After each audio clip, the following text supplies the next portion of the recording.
Hello friends, ओम श्री गणेशाय नमः। जय श्री कृष्णा।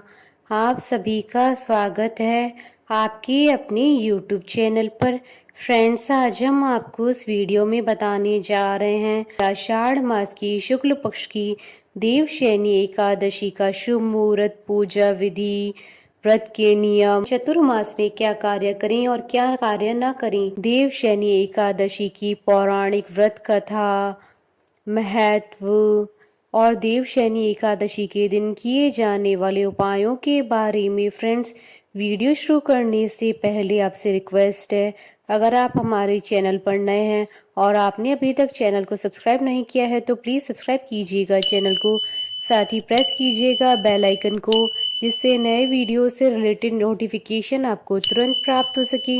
और वीडियो पसंद आने पर वीडियो को लाइक और शेयर जरूर कीजिएगा ताकि सभी भक्तों को इस वीडियो का लाभ प्राप्त हो सके। और कमेंट बॉक्स में जय श्री कृष्णा जरूर लिखिएगा। आषाढ़ मास की शुक्ल पक्ष की एकादशी को देवशयनी एकादशी होती है। सभी एकादशी भगवान विष्णु को समर्पित होती है। आषाढ़ माह की शुक्ल पक्ष की एकादशी को आषाढ़ी एकादशी भी कहते हैं। इसे देवशयनी एकादशी, हरिशयनी एकादशी और पद्मनाभा एकादशी आदि नामों से जाना जाता है। यह भगवान विष्णु का शयन काल होता है। पुराणों के अनुसार इस दिन से भगवान विष्णु 4 मास के लिए क्षीर सागर में शयन करते हैं, इसलिए इसे हरिशयनी एकादशी भी कहा जाता है। इसी दिन से चतुर्मास प्रारंभ होता है। आषाढ़ी एकादशी या देवशयनी एकादशी भगवान विष्णु का शयन काल होता है। इसी दिन से चौमासे का आरंभ माना जाता है, क्योंकि भगवान विष्णु 4 मास के लिए निद्रा में रहते हैं।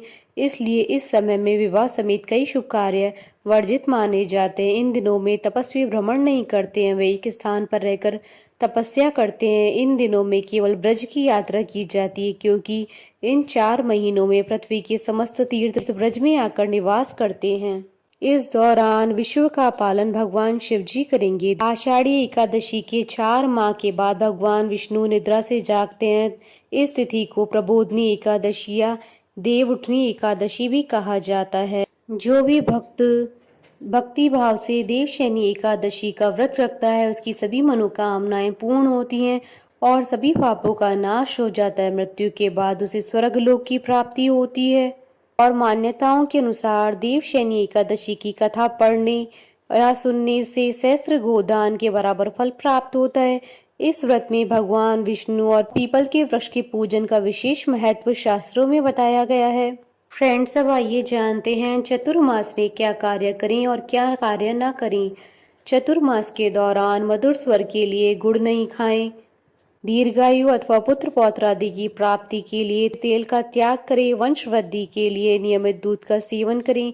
पलंग पर शयन न करें। शहद, मूली, परवल और बैंगन नहीं खाएं। किसी अन्य के द्वारा दिया गया दही भात भी न खाएं। फ्रेंड्स, अब आइए जानते हैं देवशयनी एकादशी पर भगवान विष्णु जी की आराधना करने की पूजन विधि के बारे में। एकादशी तिथि पर भगवान विष्णु जी की आराधना की जाती है। आषाढ़ी एकादशी या देवशयनी एकादशी पर भगवान विष्णु का शयन प्रारंभ होने से पहले विधि विधान से पूजन करने का बड़ा महत्व होता है। इस दिन श्रद्धालु व्रत रखकर भगवान विष्णु जी की पूजा करते हैं। वे श्रद्धालु जो देवशयनी एकादशी का व्रत रखते हैं, उन्हें प्रातःकाल उठकर स्नान करना चाहिए। पूजा स्थल को साफ करने के बाद भगवान विष्णु की प्रतिमा को आसन पर विराजमान करके भगवान का षोडशोपचार पूजन करना चाहिए। भगवान विष्णु को पीले वस्त्र, पीले फूल, पीला चंदन चढ़ाएं। उनके हाथों में शंख, चक्र, गदा और पद्म सुशोभित करें।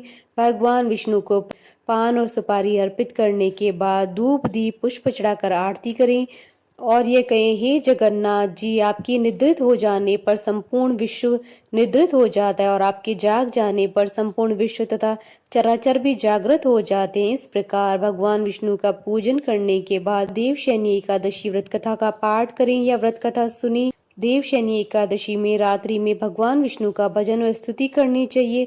स्वयं के सोने से पहले भगवान को शयन कराना चाहिए। द्वादशी के दिन भगवान विष्णु का पूजन करने के बाद ब्राह्मणों को भोजन कराकर स्वयं भी भोजन करें। फ्रेंड्स, अब आइए जानते हैं देवशयनी एकादशी के दिन किए जाने वाले उपायों के बारे में। देवशयनी एकादशी के दिन पूरे घर में आम के पत्तों से गंगा जल का छिड़काव करें। ऐसा करने से घर में सकारात्मकता आएगी। घर की पूजन स्थल पर विष्णु जी की अष्ट धातु या सोने, चांदी, तांबे या पीतल की मूर्ति की स्थापना करें। इसके बाद उन्हें पंचामृत से स्नान कराएं। विष्णु जी को पीले वस्त्र ओढ़ाएं और फल, फूल, मेवे आदि चढ़ाएं। इसके बाद विष्णु जी के किसी भी सिद्ध मंत्र का जाप करें। विष्णु जी को प्रसन्न करने और आर्थिक समस्याओं से बचने के लिए आज सरसों के तेल और ज्वार का दान करना अच्छा होता है। आज के दिन ओम वासुदेवाय नमः मंत्र का 108 बार जाप करने से आपके अटके हुए काम बन जाएंगे। देवशयनी एकादशी के दिन भगवान विष्णु को खीर, पीले फल या पीले रंग की मिठाई का भोग लगाना अच्छा होता है। इससे घर में कभी अन्न और धन की कमी नहीं होती है। धन प्राप्ति के लिए देवशयनी एकादशी पर भगवान विष्णु जी के साथ माता लक्ष्मी जी की भी पूजा करें। ऐसा करने से घर में माँ लक्ष्मी का वास होगा, साथ ही घर में रहने वालों की तरक्की होगी। फ्रेंड्स, अब आइए जानते हैं देवशयनी एकादशी के शुभ मुहूर्त के बारे में। हिंदू पंचांग के अनुसार साल 2023 में देवशयनी एकादशी का व्रत 29 जून 2023 गुरुवार के दिन रखा जाएगा। गुरुवार का दिन और एकादशी का दिन भगवान विष्णु जी को समर्पित होता है, इसलिए इस बार की एकादशी का महत्व और भी अधिक बढ़ गया है। आषाढ़ शुक्ल एकादशी तिथि प्रारंभ होगी 29 जून 2023 को सुबह 3:16 पर और आषाढ़ शुक्ल एकादशी तिथि का समापन होगा 30 जून 2023 को सुबह 2:42 पर।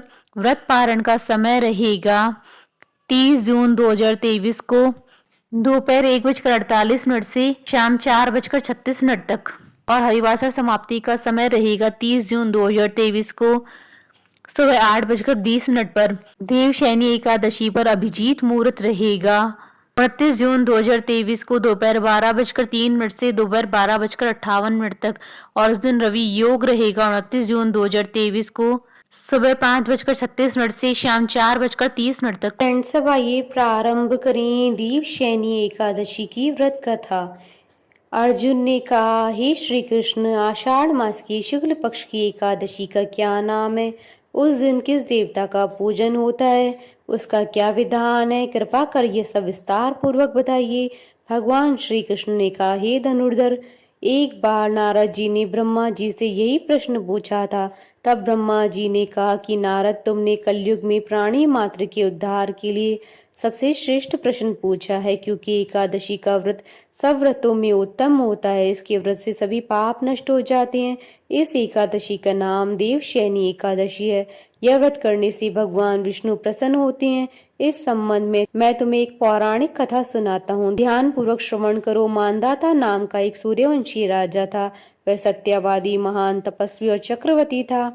वह अपनी प्रजा का पालन संतान की तरह करता था। उसकी सारी प्रजा धन धान्य से परिपूर्ण थी और सुखपूर्वक जीवन यापन कर रही थी। उसके राज्य में कभी अकाल नहीं पड़ता था, कभी किसी प्रकार की प्राकृतिक आपदा नहीं आती थी। परंतु न जाने उससे देव क्यों रुष्ट हो गए, न मालूम राजा से क्या भूल हो गई कि एक बार उसके राज्य में जबरदस्त अकाल पड़ गया। प्रजा अन्न की कमी के कारण अत्यंत दुखी रहने लगी। राज्य में यज्ञ होने बंद हो गए।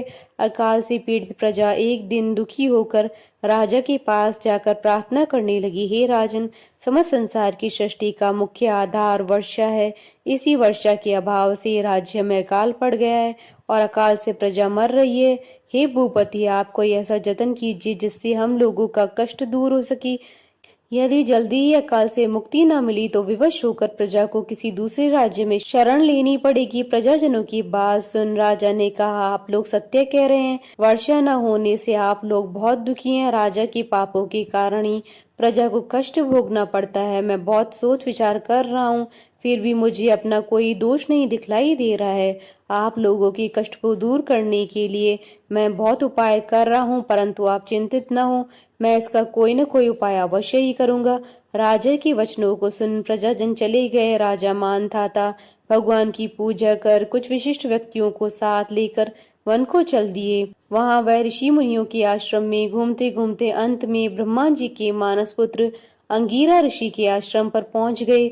रथ से उतरकर राजा आश्रम में चले गए। वहां ऋषि अभी नित्य कर्म से निवृत्त ही हुए थे कि राजा ने उनके सम्मुख पहुंचकर उन्हें प्रणाम किया। ऋषि ने राजा को आशीर्वाद दिया। फिर पूछा, हे राजन, आप इस स्थान पर किस प्रयोजन से पधारे हैं? सो कहिए। राजा ने कहा, हे महर्षि, मेरे राज्य में 3 वर्षों से वर्षा नहीं हो रही है, इससे अकाल पड़ गया और प्रजा कष्ट भोग रही है। राजा के पापों के प्रभाव से प्रजा को कष्ट मिलता है, ऐसा शास्त्रों में लिखा है। मैं धर्मानुसार राज्य करता हूँ, फिर भी यह अकाल कैसे पड़ गया, इसका मुझे अभी तक पता नहीं लग सका। अब मैं आपके पास इसी संदेह की निवृत्ति के लिए आया हूँ। आप कृपा कर मेरी इस समस्या का निवारण कर मेरी प्रजा के कष्ट को दूर करने के लिए कोई उपाय बतलाइए। सब वृतांत सुनने के बाद ऋषि ने कहा, हे नृपति, इस सतयुग में धर्म के चारों चरण सम्मिलित हैं। यह युग सभी युगों में उत्तम है। इस युग में केवल ब्राह्मणों को ही तप करने तथा वेद पढ़ने का अधिकार है, किंतु आपके राज्य में एक शूद्र तप कर रहा है। इसी दोष के कारण आपके राज्य में वर्षा नहीं हो रही है। यदि आप प्रजा का कल्याण चाहते हैं तो शीघ्र ही उस शूद्र का वध करवा दें। जब तक आप यह कार्य नहीं कर लेते तब तक आपका राज्य अकाल की पीड़ा से कभी मुक्त नहीं हो सकता। ऋषि के वचन सुन राजा ने कहा, हे मुनिश्रेष्ठ, मैं उस निरपराध तप करने वाले शूद्र को नहीं मार सकता। किसी निर्दोष मनुष्य की हत्या करना मेरे नियमों के विरुद्ध है और मेरी आत्मा किसी भी स्थिति में यह स्वीकार नहीं करेगी। आप इस दोष मुक्ति का कोई दूसरा उपाय बतलाइए।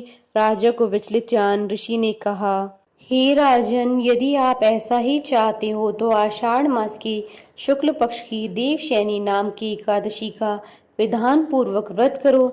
इस व्रत के प्रभाव से तुम्हारे राज्य में वर्षा होगी, प्रजा भी पूर्व की भांति सुखी हो जाएगी, क्योंकि इस एकादशी का व्रत सिद्धियों को देने वाला है और कष्टों से मुक्त करने वाला है। ऋषि के इन वचनों को सुनकर राजा अपने नगर में वापस आ गया और विधान पूर्वक देवशैनी एकादशी का व्रत किया। इस व्रत के प्रभाव से राज्य में अच्छी वर्षा हुई और प्रजा को अकाल से मुक्ति मिली। इस एकादशी को पद्मा एकादशी भी कहा जाता है। इस व्रत को करने से भगवान विष्णु प्रसन्न होते हैं। अंत में मोक्ष की इच्छा रखने वाले मनुष्य को इस एकादशी का व्रत करना चाहिए। चतुर्मास व्रत भी इसी एकादशी के व्रत से आरंभ किया जाता है। कथा सार, अपने कष्टों से मुक्ति पाने के लिए किसी दूसरे का बुरा नहीं करना चाहिए।